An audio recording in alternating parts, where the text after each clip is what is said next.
आपके पीछे मैं रहूँगा, आपके आजू बाजू में रहूँगा। मुझे आगे करने की मुझे ऐसी कोई लालसा नहीं है कि मुझे हीरो बनना है, मुझे नेता बनना है, ऐसी मेरी कोई लालसा नहीं है। लेकिन इन चक्करों में हमने अपने क्षेत्र को गर्क में डाल दिया है, इसका अंदाज़ा मेरे साथियों को होना चाहिए, आप सबको होना चाहिए। जितने भी मेरे साथी जुड़े हैं, रुपेंद्र दुबे साहब बहुत शुक्रिया आपका जुड़ने के लिए। विवेक गोस्वामी साहब बहुत शुक्रिया आपका जुड़ने के लिए, बहुत बहुत धन्यवाद। कम से कम आप साथ दे रहे हैं, ये भी मेरे लिए एक बड़ी बात है। मैं अपनी बात फिर से दोहराऊंगा, जिन जो साथी नहीं जुड़े थे अब जो जुड़ रहे हैं, मैं उनके सामने फिर से अपनी बात दोहराऊंगा।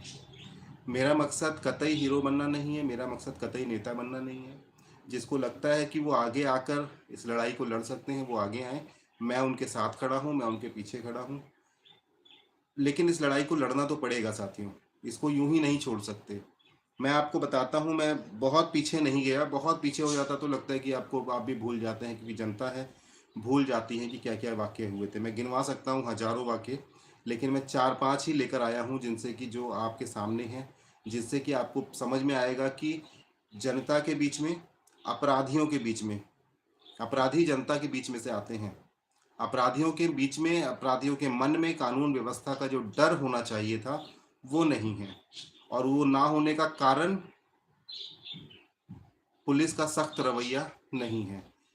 और उसका रिजल्ट क्या होता है वो मैं आपको बताता हूँ। शूटिंग रेंज पर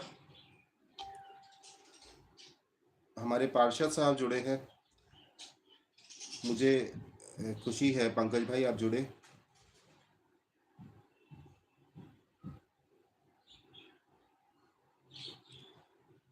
साथियों, छोटा सा वाकया बताता हूँ आपको। मुझे नहीं पता कि उस व्यक्ति को मार के लटकाया गया या उसने अपने आप फांसी लगा ली। कल का ही किस्सा है। शूटिंग रेंज पर ये घटना हुई है। अगर उस व्यक्ति ने अपने आप लगा ली तो उसके पीछे रहा होगा। ये हो सकता है संगम विहार का, हो सकता है बाहर का हो। कल मेरे पास एक वीडियो आई थी जो मैंने अपनी जिम्मेदारी समझते हुए उसको सोशल मीडिया पर नहीं डाला। मेरे पास वो वीडियो आई थी कि वो व्यक्ति लटका हुआ है, उसके गले में रस्सी पड़ी हुई है, और मैंने अपनी जिम्मेदारी समझी और मैंने उसको सोशल मीडिया पर नहीं डाला, क्योंकि बहुत सारी गाइडलाइंस होती हैं। हो सकता है वो संगम विहार का, हो सकता है बाहर का हो, लेकिन आप समझिए कि अगर उस व्यक्ति को मार के लटकाया गया है तो कानून व्यवस्था कहाँ है? कानून का डर इन अपराधियों में क्यों नहीं है? और जहाँ ये वाकया हुआ, क्या वो कानून के घेरे से बाहर है, कानून की हद से बाहर है? कुछ दिन पहले, अभी लगभग हफ्ता भर हुआ होगा, के पास, जागृति पब्लिक स्कूल के पास एक वाकया हुआ है। एक टैंकर वाले पर हमला हुआ था, और टैंकर वाले ने जब गाड़ी चलाई, अपने बचाव में गाड़ी चलाई, तो वो व्यक्ति उस गाड़ी के नीचे आया, वो ऑटो ड्राइवर। उस ऑटो ड्राइवर ने भी गलत किया, क्योंकि उसने उस पर जानलेवा हमला किया। उसमें कानून का डर नहीं था। उस व्यक्ति ने अपनी जान बचाने के लिए, क्योंकि उसको ये अंदाजा था कि इस समय मेरी मदद के लिए ना लोग आएंगे, ना कानून आएगा, ना पुलिस आएगी, तो उसने भी अपने बचाव में गाड़ी को भगाया।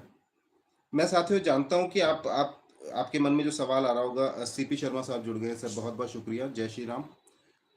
पार्षद साहब चले गए हैं शायद। बहुत शुक्रिया सर, आप जुड़े उसके लिए भी बहुत बहुत धन्यवाद। शर्मा जी जुड़े हैं, शर्मा जी बहुत बहुत धन्यवाद। सीपी शर्मा साहब प्रखर समाज सेवी हैं। मैं जो बात बोल रहा हूँ, शर्मा साहब आप भी मुझे बताइएगा अगर मैं गलत हूँ तो। जो डर कानून का, जो डर पुलिस स्टेशन का, पुलिस का इन अपराधियों के मन में होना चाहिए था, क्या वो लोगों को नज़र आ रहा है? आप लोगों को नज़र आ रहा है? क्यों मैं नहीं देख पा रहा हूँ उन अपराधियों के मन में? छोटे छोटे कम उम्र के बच्चे, 12 साल, 15 साल, 18 साल, 20 साल, इतनी उम्र के बच्चे हाथ में चाकू लेकर घूमते हैं, नशे का सामान लेकर घूमते हैं। नशाखोरी कितनी है संगम विहार में, आप भी जानते हैं, मैं भी जानता हूँ। हो आप सब लोग, हम बोल नहीं पा रहे हैं। क्यों नहीं बोल पा रहे हैं? क्योंकि उसके पीछे भी ये है कि कानून का डर ना उनमें है, ना अपराधियों में है। लेकिन हमें कानून का भी डर होता है, हमें अपराधियों का भी डर होता है, क्योंकि आप और हम सभ्य परिवार से हैं, तो हमें उन सबसे डर लगता है जिनसे जो हमें नुकसान पहुंचा सकते हैं। लेकिन अपराधियों को ऐसा कोई डर नहीं है कि पुलिस उन्हें नुकसान पहुंचाएगी। ये सीपी शर्मा साहब लिख रहे हैं, नहीं, यही यही कारण है शर्मा जी कि लोग